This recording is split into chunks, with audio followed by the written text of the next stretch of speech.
साथियों, कैसे हैं आप सभी। उम्मीद करती हूँ कि आप लोग बहुत ही ज़्यादा बढ़िया होंगे और आपकी जो पढ़ाई है वो तो बहुत ही ज़्यादा एकदम बढ़िया तरीके से चल रही होगी। तो आज का जो हम लोग का क्लास है इसमें हम लोग अध्ययन करने वाले हैं एक वृक्ष की हत्या का संपूर्ण कविता का अर्थ। यानी कि आज के इस क्लास में हम लोग इस कविता को बहुत ही ज़्यादा अच्छे तरीके से एकदम बढ़िया तरीके से क्या करने वाले हैं तो समझने वाले हैं। ठीक है, तो चलिए बिना देर किए इस क्लास को आगे की ओर बढ़ाते हैं और देखते हैं कि इसमें कैसा कैसा पंक्ति दिया गया है, आखिरकार इसका अर्थ क्या होगा, है ना। ठीक है, तो यहाँ पे देखिए पहला पंक्ति दिया गया है ना।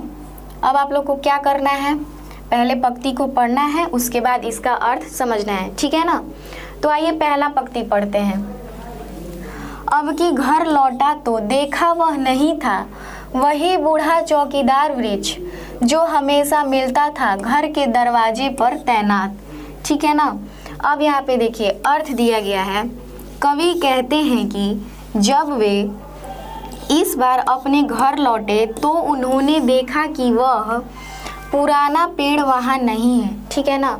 एक दिन कवि जी घर वापस लौटते हैं, है ना, और देखते हैं कि वो जो पुराना वृक्ष है ना, जो पुराना जो पेड़ है, अब क्या है जी, वह पुराना पेड़ जो है ना वहाँ नहीं है, अब वो वहाँ पे नहीं है। ठीक है, अर्थात कवि सोच में पड़ गए कि आखिर वह पेड़ गया कहाँ। और कवि जी एकदम सोच में पड़ गए कि अरे भाई, जब भी हम आते थे तो वो जो पेड़ है ना वहीं पे रहता था, अब वो पेड़ गया तो गया कहाँ आखिरकार, है ना। क्योंकि जब भी कवि घर आते तो उस पेड़ को चौकीदार की तरह तैनात पाते थे। क्योंकि जब भी कवि जी घर पे आते थे तो जो बूढ़ा वृक्ष है ना, जो पुराना वृक्ष, एकदम चौकीदार की तरह एकदम तैनात रहता था। और जब देखे कि वो नहीं है तो एकदम वो सोच में पड़ गए। कौन? तो कवि जी पड़ गए। ठीक है ना।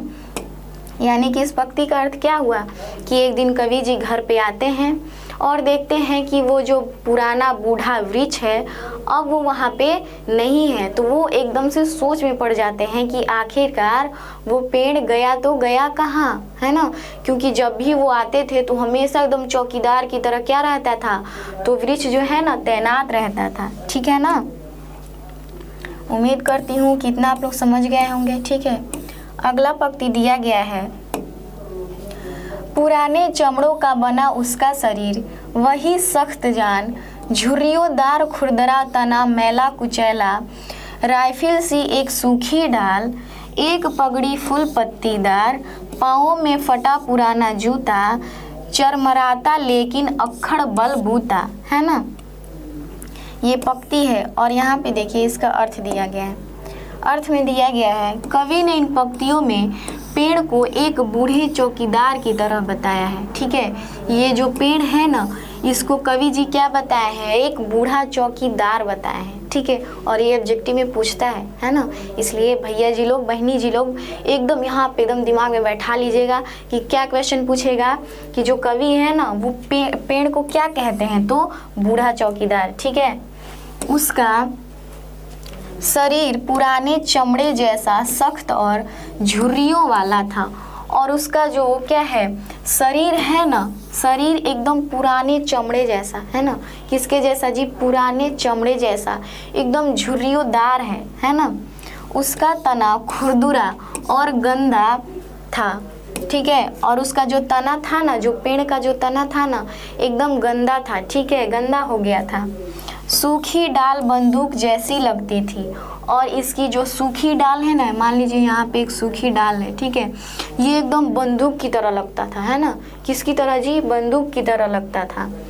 फूल पत्तियों से वह ऐसे दिखता था जैसे सिर पर पगड़ी बांधे हो। और फूल पत्तियों से ये बहुत सुंदर दिखता था, है ना। ऐसा लगता था ना कि सर पे एकदम पगड़ी बांधा है। ठीक है, कौन? तो पेड़। उसकी जड़ें फटे पुराने जूतों जैसी थी। और इसकी जो जड़ें हैं ना एकदम फटे पुराने जूतों जैसी थी। वह चरमराता जरूर था पर उसके अंदर अब भी ताकत और हिम्मत बाकी था। क्योंकि जब भी कवि जी आते थे ना, चाहे कुछ भी हो जाए, इतना सब कुछ हो गया था। ठीक है, उसका जो चमड़ा है पूरा मुरझा गया था, है ना। उसका जो तना है गंदा हो गया था, उसका जो जड़ है एकदम फटा पुराना जूता जैसा हो गया था, फिर भी वो जो पेड़ है ना एकदम एक जगह क्या रहता था, तैनात रहता था, है ना, चाहे कुछ भी हो जाए, ठीक है ना। कौन रहता था जी? तैनात रहता था पेड़, ठीक है ना, बूढ़ा पेड़, ठीक है। अगला देखिए, धूप में, बारिश में, गर्मी में, सर्दी में हमेशा चौकन्ना अपनी खाकी वर्दी में, ठीक है ना।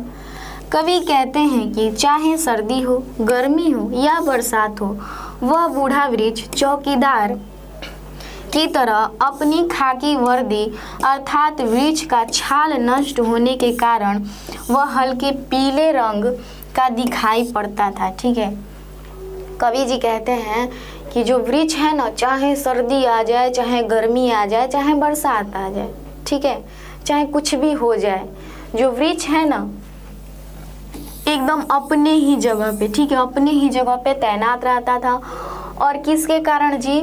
तो वृक्ष का छाल नष्ट होने के कारण वह हल्के पीले रंग का दिखाई पड़ता था, ठीक है ना, हल्का पीला रंग का, देखिए यहाँ पे हल्का पीला रंग का दिखाई पड़ता था, एकदम चौकीदार की तरह। और यहाँ से आप लोग को एक सीख भी मिलता है ना, यहाँ से आप लोग को एक सीख मिलता है कि जो वृक्ष चाहे सर्दी हो, चाहे गर्मी हो, चाहे बरसात हो, अपने ही जगह पे डटा हुआ है ना।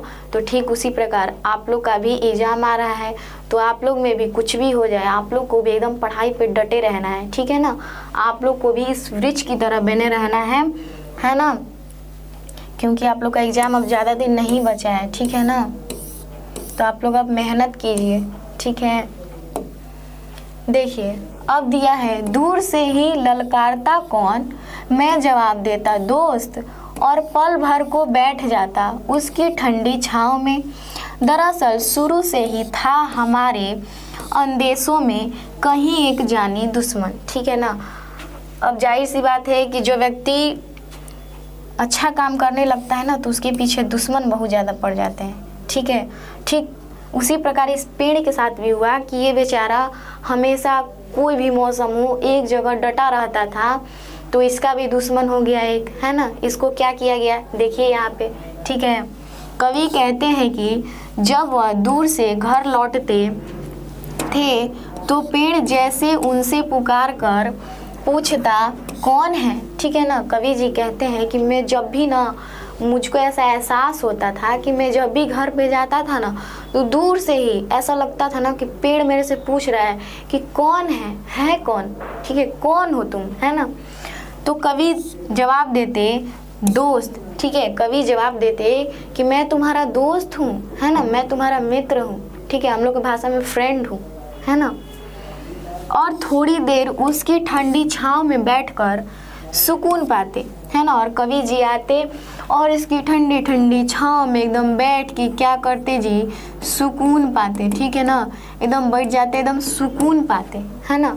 जाहिर सी बात है कि हम लोग भी कहीं जाते हैं घूमने उमने के लिए, टूर उर, तो चलते चलते थक जाते हैं, तो कहाँ पे बैठते हैं, जहाँ पे छाँव हो, है ना, जहाँ पे एक पेड़ मिल जाए, ठीक है, वहाँ पे हम लोग एकदम आहा कितना सुकून मिलता है कहते हैं, ठीक है ना।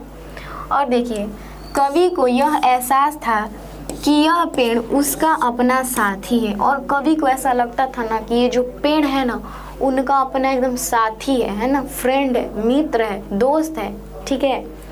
लेकिन मन में डर भी था कि एक दिन लोग इस पेड़ को काट देंगे, ठीक है।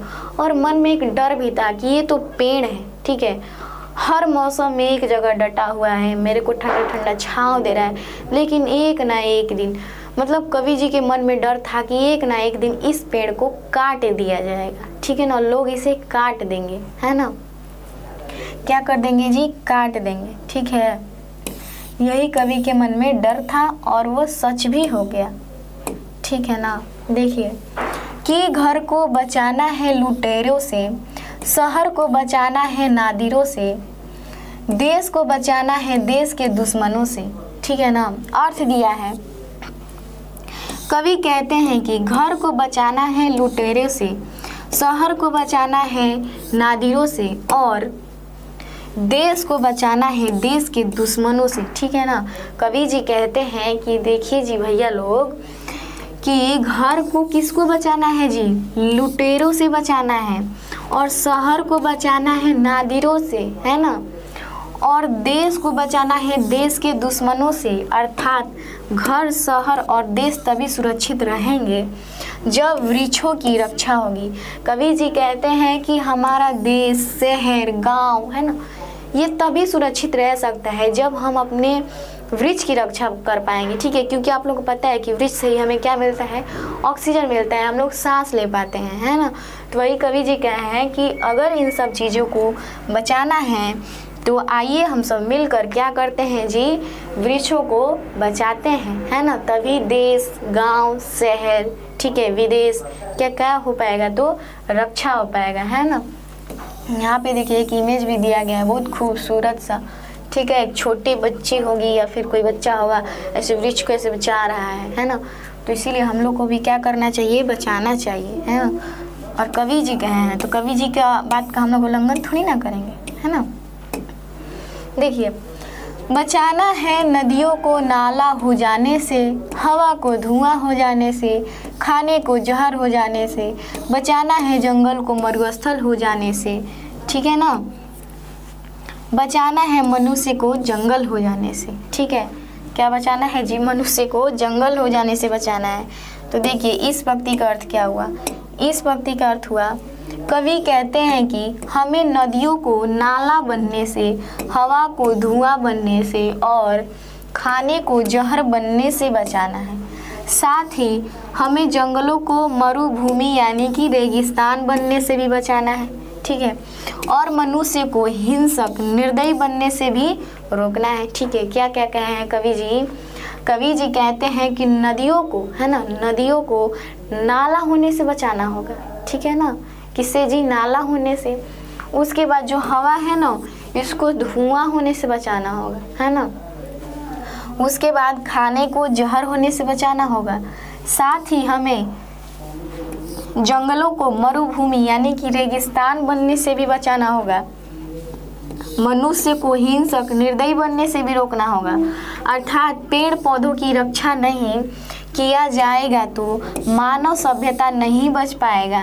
इसलिए हमें मिलकर पर्यावरण को बचाना होगा, ठीक है ना। कवि जी कहते हैं कि इसीलिए, ठीक है ना साथियों, इसीलिए हमें क्या करना होगा जी, बचाना होगा, अपने इस पर्यावरण को बचाना होगा, वृक्षों को बचाना होगा, है ना। हर चीज़ को बचाना होगा, तभी तो हम यहाँ पे रह पाएंगे ना। मान लीजिए पानी गंदा हो गया तो हम लोग क्या पानी गंदा पिएंगे, पानी गंदा पिएंगे तो रोग उत्पन्न होगा, रोग उत्पन्न होगा तो, है ना, बहुत सारे दिक्कतें होने लगेंगी, ठीक है।